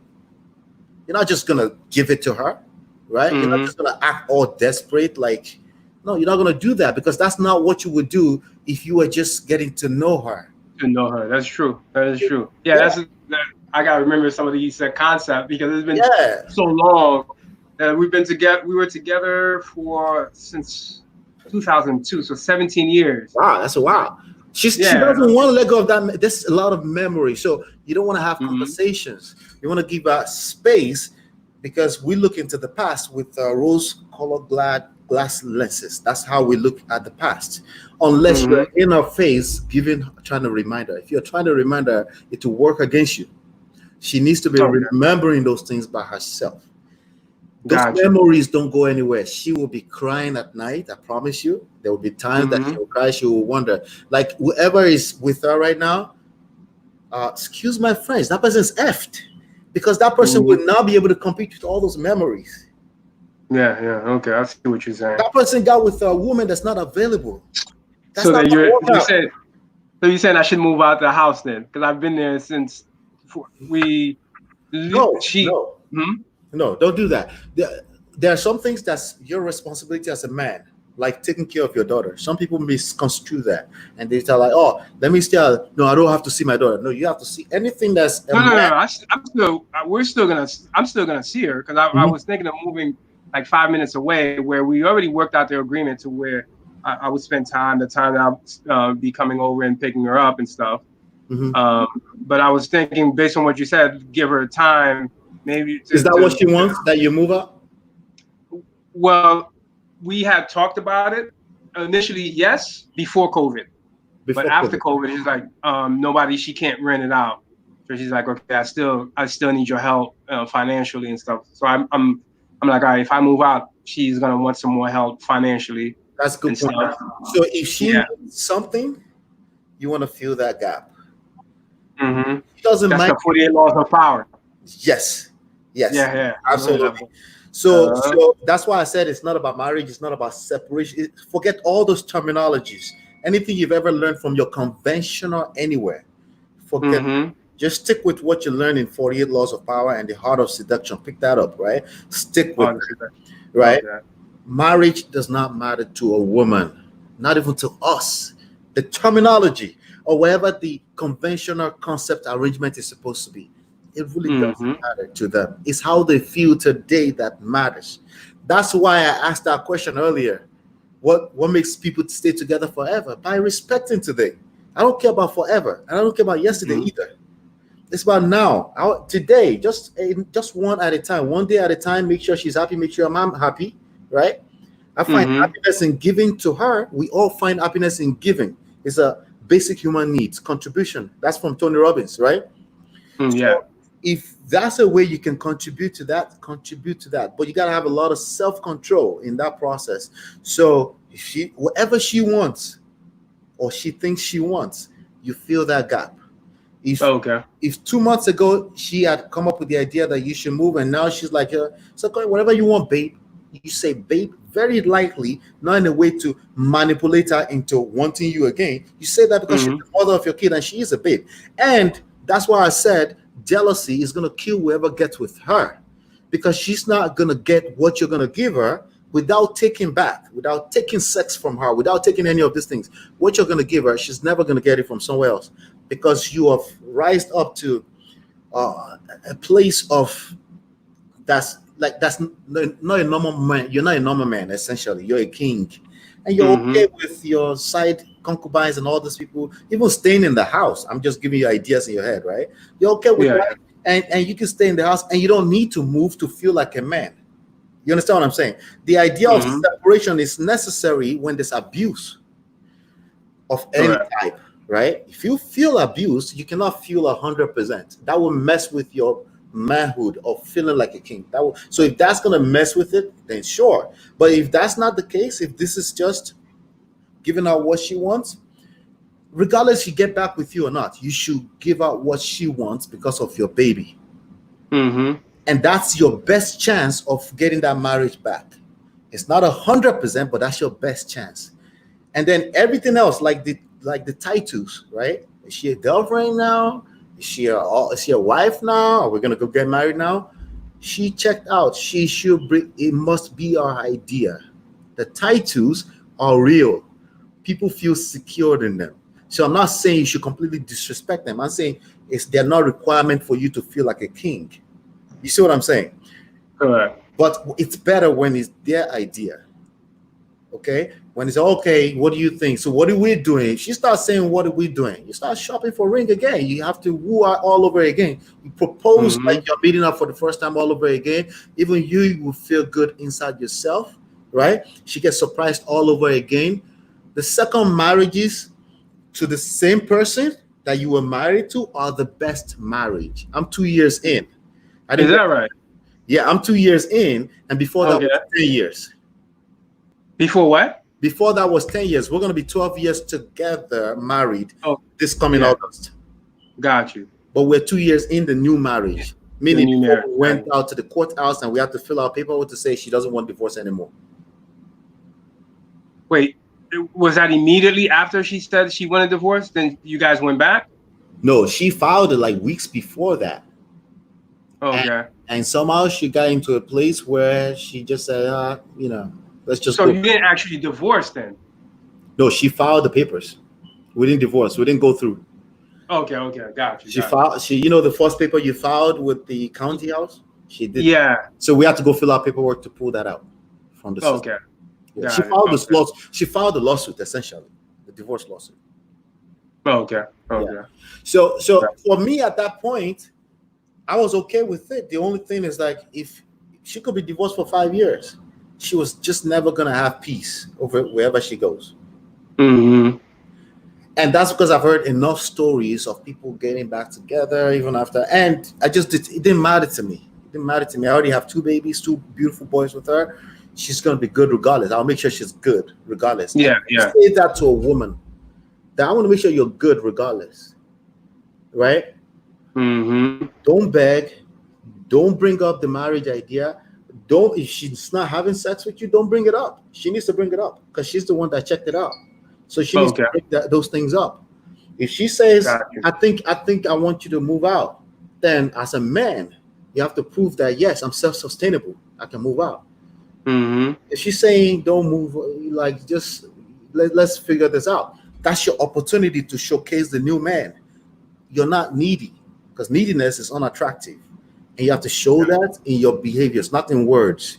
You don't get to go there and say, I'm not needy. That's being needy. You see what I'm saying, right? It's about how you show up. It's about your energy. So we have 3. Let me just make sure I say this. You cannot do this. This is easier said than done. You cannot do this if you don't have tools. Yes, okay? Agree. Definitely agree. And it's simple tool that we created is this book right here. You could go to getmymarriageback.com and get it. It's free. It's my story and her stories. It's a PDF. You can get the PDF, but it's also available If you want to pay for it on Amazon, everywhere, basically, and even audiobook as well. Right? GetMyMarriageBack.com. Yes. Mhm. Okay. And basically, it's not, as you can imagine, it's not about getting your marriage back. It's about giving you your best chance of getting it back if that's what you want, right? Yeah. But it's Yeah, it's about building yourself. It's about building yourself to a place where you can attract a marriage back if that's what you want. You can attract anything you want in life if that's what you want, right? It's about that. So we have 3 tools inside of this book that we elaborate on in the book. It's called GPS. Is God, purpose, and self. Okay? And I always like to make a point that we didn't say anything about her. I didn't say anything about making her happy. You're not going to make her happy. That's not going to work. Okay? But you can make her respect you and choose that she wants to bring happiness to you. Because she will need to be happy, okay? To be able to see the new you, to be able to say, you know what? Am I crazy? I have this man over here and I'm fooling around, and she will just watch you. You become her Bible. Essentially, she'll be reading you like a Bible. That's going to take time. That's why you need tools. You have to be extremely generous with patience, okay? I don't know how long it's going to take. It depends on so many dynamics peculiar to your situation, right? Correct. It may be never. But then with the tools in this book, it doesn't matter. It wouldn't matter, because the tools you learn in this book, you apply in every other relationships in your life. Okay. But I can bet $10,000 that it's impossible to apply this and she won't be confused with whatever decision she makes outside of remarrying you back again. So it may end up being a situation that you don't even want her. But she wants to marry you again. You're like, I'm sorry, I'm just in a different place, because you're just that attractive. You see what I'm saying? So yeah, purpose. The purpose is a P, because it helps you with patience. If you don't have a personal purpose outside of your daughter and her that's strong enough, that basically is priority over your daughter and her, you will fail at this. Because you feel like what? You will fail at this. You will fail at you said I will fail. Okay. Yes. You'll fail. Yeah. Because I got the purpose part. Yeah, the purpose, you gotta have something that you love. I know people will frown at this, that you love more than your daughter and her. It's a personal mission, a personal calling in life. Something that God gave to you. Only you. Now, yeah, I got that part, the purpose part already. Yeah. Now the self part, I guess self meaning that you got self-discovery of yourself. Rediscovering yourself, is that what that means? Yes. It's all the different selves. Self-discovery, that's a new one for me, but it fits right in. Self-improvement, self-development, self-consciousness, self-awareness, self-worthiness, right? All the selves that you find in self-development. You need to be a student of that for life, okay? None of this has anything to do with being holy or righteous. In fact, those things are weakness for people that fall prey for them. Okay. The idea of holiness and righteousness becomes a weakness for people that follow that, because we're people and we're going to be weak sometimes. We're just going to be human beings. That's just what we're going to be. The only thing closest to righteousness in all of those self things that you can be is self-awareness. Understand that you're a human being. Okay. Just understand that you are a human being, and sometimes you will feel weak, and that's when you go back to purpose. Deliberately, like, okay, there's something about my work that's missing. Like for me, it's content creation, right? If I find out that I'm in an argument with my wife, which I know for a rule, as a rule of fact, a man who understands a woman does not argue with a woman, right? It's just rules, right? Yeah. It's rules because I'm weak sometimes and I find myself in it, right? Yeah. So in that moment, as soon as I realize that, I'm not going to dismiss her, because dismissing her is going to make her feel less. That's not what I want, right? But I'm going to listen to her and let her talk. And I'm listen to her. I don't have to agree with her. I don't have to tell her I disagree with her. Like, that interesting point. And sometimes I'm so caught up in my feeling, and it's not that easy for me to do that either. I'm just like quiet there, but I actively just listen to her. And as soon as I can escape that energy, I'll go write some articles. I'll go create a video. I go write another book. You see what I'm saying? So that's my personal calling and purpose. Wherever your personal calling and purpose is powerful enough to suck you in like that, to suck you in once you remember it, to take you away. So finding your purpose is a really, really big part of the piece, because it will help you with patience. It will help you with managing just being human beings, right? She's gonna be human, you're gonna be human beings. But people that hate each other is because they love each other. Okay? People that can't stand each other, like you don't go on the street and pull people in and hate them. It's people that are in your life that you tend to have these issues with. It's people that you're in love with. What you don't want her to ever be is indifferent. Indifferent, yeah. Yeah, like care. That's what you don't want her to be. Even if you don't want her. Because if she's the mother of your children and she's a woman, she's going to continue to be one of the backbones that will drive your success in life. Okay? There are many success icons that you can look at, like examples like PDD and things like that. They tap certain level of energy from their ex-baby mamas and making sure they're happy. There's something you get from that. So you still need them to be happy anyway, regardless. That's why I tell people that, I just want to file a divorce. Well, that doesn't solve your problem. If you don't work on self, that doesn't solve your problem. You got to work on self, where marriage, divorce, if she wants that and you now happen to want that, because you got to want that too. You may go through this exercise and feel like that's not what I want. Like, and then discover something like that's not even what I wanted, right? But you will find self. Because a lot of time you think you're the one that was begging, but it was because of some level of rejection. And rejection breeds obsession. So it wasn't really because you wanted that person. I'm not saying your particular situation, but some people like that, they experience rejection and suddenly their brain goes to a place where they think they wanted that person. They start begging, right? Yeah. But it's an illusion. It was because you got rejected. Yeah. You know? It's true. So, but this principle works 100% because of the self part. But it's easier said than done. But with a solid personal purpose, a personal calling in life, a mission, that a reason why God put you here. It's not because of children. You could have adopted those. You could have said, I don't want children. It's That's true. For why? Or that you couldn't have any kids. Yeah. Period. At this point. Yeah. It's It makes because of sense. something outside of your immediate family. It's always because of some impact outside of your immediate family that you don't necessarily get directly back from. You could make $1 million, $1 billion from it, but you don't have to call it a personal purpose. But it gives you life. It gives you something that's inside that makes you feel like a person, makes you feel fulfilled, right? Whatever that things will help you through the process, because sometimes you have to remind yourself, like, if she calls you at work, you got to be able to tell her, like if your work was your purpose, right? Hey, babe, let me get back to you on that. Let me get back to you. Give me like a few minutes. Your mission in life has to be bigger than your wife.